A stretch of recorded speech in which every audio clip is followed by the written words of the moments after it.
예, 우리 말씀의 제목 같이 한번 읽겠습니다. 구원 간구. 오늘 읽은 시편 40편은 다윗의 시입니다. 예, 다윗이 고백한 시인데요. 다윗은 정말 여러 가지 많은 것들을 겪어온 인물입니다. 어렸을 때는 이제 목자로서 지냈고요.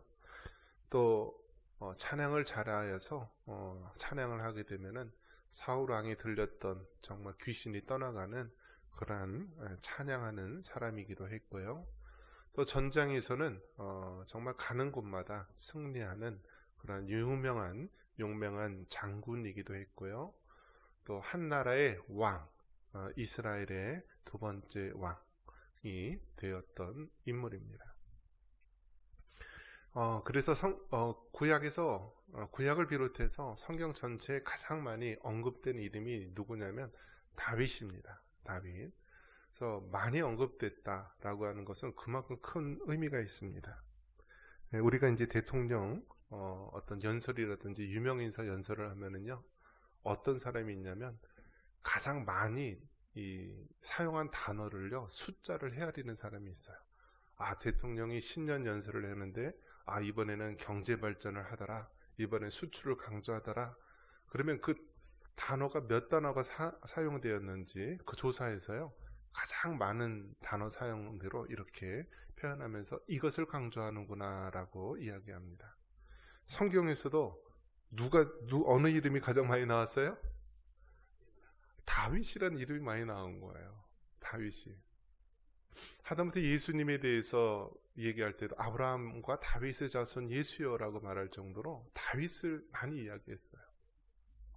자, 그러면 다윗이 완전한 사람이니까 우리가 아는 점만 해도 얼마나 많아요. 그 밧세바를 범하는 그런 간음죄를 범했고요. 그 죄를 숨기려고 그 충신이었던 우리아를 전쟁터에서 남의 손을 빌려서 죽게 한 살인자고요. 또 가장 간악한 죄가 무엇입니까? 하나님을 속이려 했던 죄 아닙니까? 선지자 나단이 왔을 때 그 전까지도 그 자기 죄가 완전 범죄처럼 여기면서 그렇게 이중적인 모습으로 그렇게 살아오지 않았습니까? 결국 그의 인생에 있어서 얼마나 많은 추락을 경험하게 됩니까? 자기가 한 그대로 받게 됩니다. 자기가 한 그대로. 간음죄를 자신이 범했는데요. 형제들 간에 이복, 이제 형이죠. 이복 오빠가 그 여동생을 강간하지 않습니까? 또 어떻습니까? 다른 사람의 손을 빌어서 이 우리아를 죽게 하지 않았습니까? 그 형제들 사이에 살인이 일어난 거예요. 살인이 일어나서요. 서로 이제 결국은 압살롬이 도망가는 신세가 되었고요. 하나님을 속인 것처럼 우롱하고 그렇게 기만적인 모습을 살아왔을 때요. 결국 그 자기 아들이요. 압살롬이 쿠데타를 일으키고요. 자기는 정말 그 왕궁에서 정말 그 도망자처럼 이렇게 떠나가게 되고요. 또 그 압살롬이요. 어떻게 합니까? 왕의 후궁들을요. 대낮에 그 성 꼭대기에다가 천막을 쳐놓고요. 그러니까 아버지의 후궁들을요. 이 아들이 범하는 거예요. 그런 것들을 범했던. 그러니까 쉽게 말해서 어떤 집안이에요? 콩가루 집안이고요. 복잡한 집안이고. 그런 거 보면은 정말 우리가 다윗의 믿음, 다윗과 같은 믿음의 사람 되기를 원하는 그런 기도를 하기도 하지만 그러한 삶을 사는 것이 얼마나 힘들고 고통스럽고 어렵다라는 것을 우리는 정말 알 수가 있을 것입니다. 그럼에도 불구하고 왜 다윗을 많이 이렇게 언급을 했을까? 그 이유는 단 하나입니다. 다윗이 잘나서 능력이 많아서 죄가 없어서가 아니라 그럼에도 불구하고 하나님 앞에 엎드리고 그럼에도 불구하고 마지막 구원이 될 수 있는 것은 하나님이기에 결국 죄를 범했어도 하나님 앞에 나와서 엎드리고 죄를 범했어도 하나님한테 맞고 죄를 범했어도 그래도 일이 터지고 저리 터져도 그래도 하나님께로 나아왔던 모습, 그것이 바로 우리 인간의 모습이기도 한 것입니다. 그래서 보면 1절에 뭐라고 얘기합니까? 한번 같이 1절과 2절 같이 한번 읽어보겠습니다. 내가 여호와를 기다리고 기다렸더니 귀를 기울이사 나의 부르짖음을 들으셨도다. 나를 기가 막힐 웅덩이와 수렁에서 끌어올리시고 내 발을 반석 위에 두사 내 걸음을 견고하게 하셨도다. 2절에 보니까 나를 기가 막힐 웅덩이와 수렁에서 끌어올리셨다라고 말합니다. 기가 막힐 웅덩이, 수렁. 여러분 그림이 떠올리십니까? 기가 막힐 웅덩이, 기가 막힐 수렁. 여러분 골프장 가보셨습니까? 골프장. 여기 계신 분 한 번도 안 가봤어요? 네. 골프장에 가면은 저도 안 가봤어요. 네. 저도 이제 얘기를 하는 겁니다. 골프장에 가면은 항상 그 연못이 있다라고 합니다. 연못. 그러니까 그 골프공을 정확히 이제 이 홀에다가 구멍에다가 집어넣어야 되는데 그 사이에 막 모래턱도 만들고 장애물을 만드는 거죠. 그래서 연못도 있다라고 합니다. 근데 이 연못에 어떤 사람이 치다가 이제 연못 이 가장자리에 아마 떨어졌겠죠. 그리고 50대 초반 된 이 여성이요, 골프 치러 왔는데 이 골프공이 그 연못 이 가장자리에 떨어졌나 봐요. 그러니까 예전에 본 게 있죠. 박세리가 어떻게 했나요? 옷을 양말을 탁 벗고 발을 탁 걷어붙여서요 팍 치니까 어떻게 돼요? 막 엄청난 아주 히트를 쳤죠. 그래서 이 여인도 그걸 봐서인지 모르지만요, 이 50대 초반의 여성이요, 그 연못 가장자리에 들어갔다가요 어떻게 됐을까요? 빠져서 죽었어요. 이상하잖아요, 여러분. 아니 그 골프장에 골프 치러 갔는데 또 그 연못 가장자리에 보면은 이게 뭐 발목이나 얼마 깊지도 않은데 왜 빠져 죽지?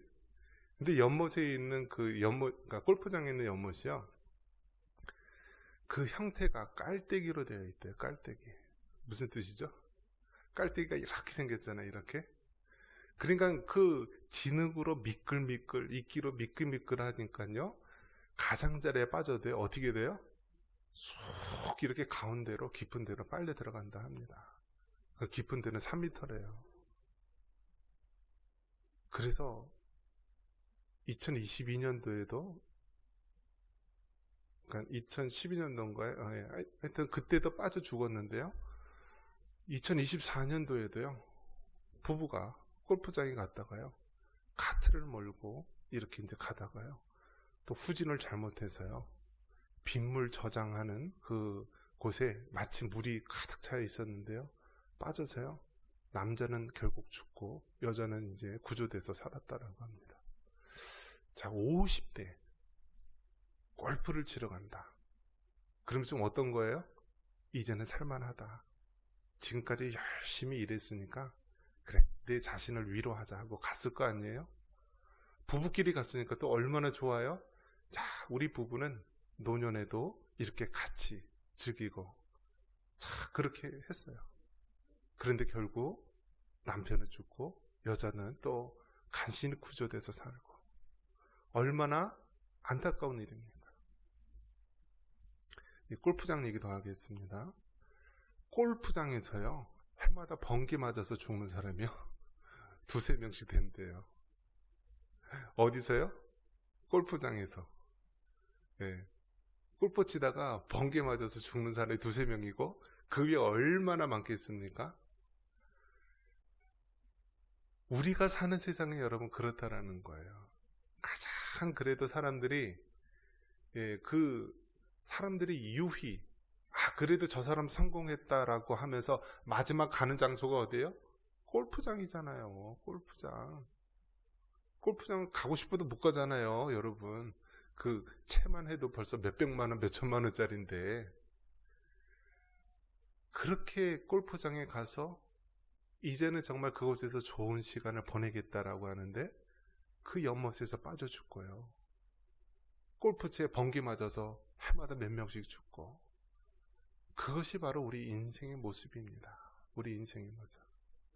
오늘 2절에 보니까 나를 기가 막힐 웅덩이와 수렁에서 끌어올리시고, 그 골프장에 있는 연못 가장자리에 보면은요, 그냥 기껏해야 발목이나 무릎 정도밖에 차지 않는 그런 얕은 물가처럼 보이는데요, 그거 한번 빠져들어가면 못 나오는 거예요. 못 나오는 거예요. 요셉도 어떻게 됐나요? 요셉도요, 그 형들에 의해서 팔려나갈 때요, 어디다 했죠? 웅덩이에다가 요셉을 가뒀어요. 그런데 그때가 마침 건기였던 것 같아요. 그 물이 많지 않았던 것 같아요. 그러니까 물이 없는 웅덩이에 요셉이 이제 가둬놓은 거죠. 감옥처럼. 그리고 요셉을 죽이려고 했는데 차마 죽이진 못하고 지나가던 상인에게 팔았던 것이죠. 자, 요셉도 어디에 갇혔어요? 웅덩이에 갇힌 거예요. 웅덩이. 저도 한번 가봤는데요, 그 이스라엘이라는 나라는 특이해요. 지형이 우리나라랑 전혀 달라요. 어떤 그 지형에 가면은요, 물이 빠지지 않는, 그러니까 한번 빗물을 저장하면은요, 1년 내내 저장해서 먹는 그런 시설이 있어요. 그래서 그 웅덩이를 깊이 파놓고 1년 내내 그 물을 받아 먹는데, 거기에 사람이 빠지면, 물이 많을 때 빠지면 나올 수도 없고 죽을 수밖에 없다라는 거예요. 바로 우리 하나님께서 뭐라고 얘기하시냐면, 다윗이 나를 기가 막힐 웅덩이와 수렁에서 끌어내신다. 누가요?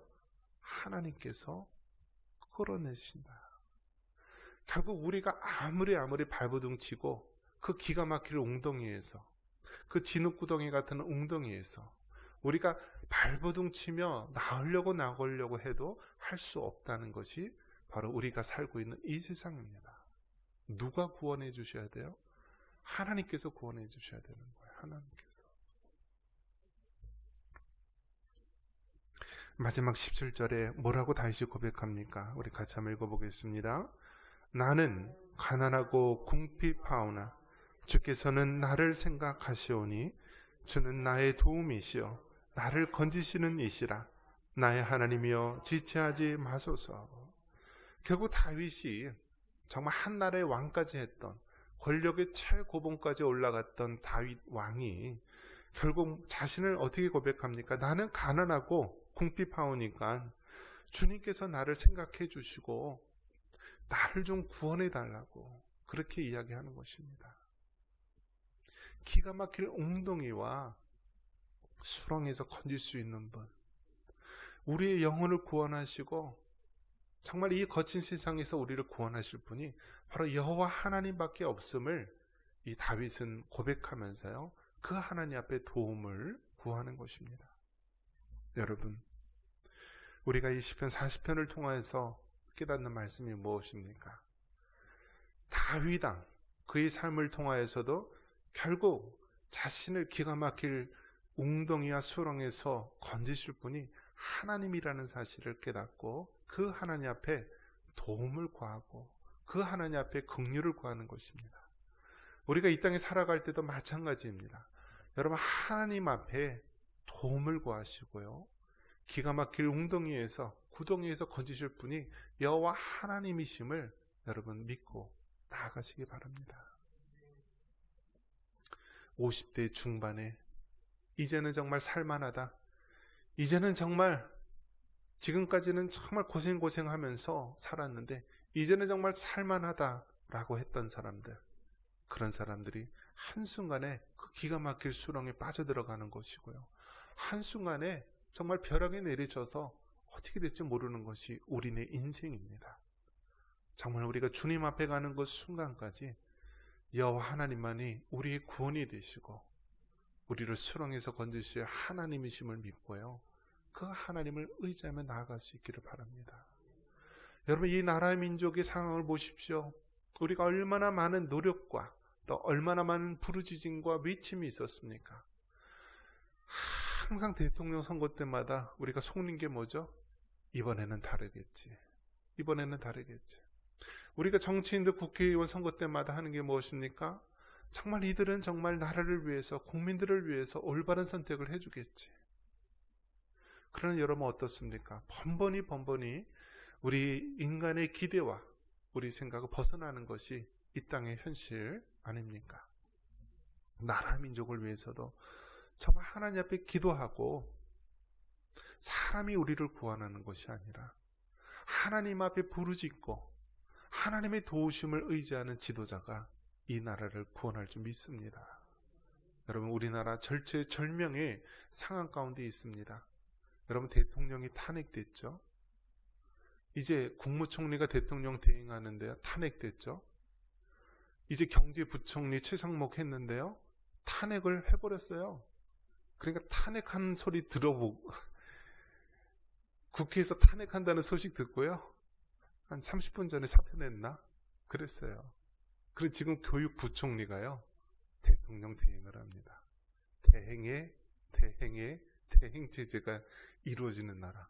세계적으로요, 이런 나라가 없습니다. 지금 여러분, 우리나라가 돌아가는 것이 하나님이 보호하셔서 이렇게 돌아가는 것입니다.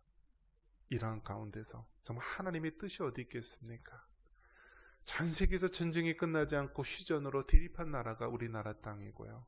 저 중국은, 저 러시아는, 저 주변에 있는 그 강한 나라들은 호시탐탐 이 조그만 대한민국 땅을 노리고 있는데요, 하나님이 보호하셔야 됩니다. 주변에 있는 나라들은 다 기독교를 박해하는 나라입니다. 저 북한은 전 세계에서 가장 기독교를 박해하는 나라고요. 저 중국은 아예 그냥 몇 년 전서부터 교회 건물을 허물고요, 이제는 나라에 신고하지 않는 모든 교회들은요, 다 불순 세력으로 해서 처벌받는 그런 시대가 됐고요, 선교사님들 다 쫓겨나고 있습니다. 유일하게 이 대한민국이라는 나라가 종교의 자유로 5만여 교회가 그래도 눈물로 기도하는 이 나라 민족 아닙니까? 이러한 가운데 우리가 더욱더 우리 하나님 앞에 기도해야 됩니다. 그리고 정말 6월 3일 지도자가 세워졌을 때 그 지도자는 인간의 힘으로 뭔가 바꾸려고 하는 것이 아니라 하나님을 경외하고 하나님 앞에 긍휼을 입고 하나님이 원하시는 그러한 사명을 감당하는 지도자가 세워져야 됩니다. 통일한국과 열방 선교를 감당할 수 있도록 하나님께서 그 지도자를 세워주셔야만 합니다. 우리 개인의 삶, 또 우리 자녀들이 살아갈 이 나라, 또 마지막 때 이 세상에 돌아가는 모든 일들 여러분 바라보시면서요, 정말 진정 이 마지막 때, 이 혼탁한 시대에 여러분 참된 믿음을 지키며 승리할 수 있는 우리가 되기를 주님의 이름으로 축원합니다.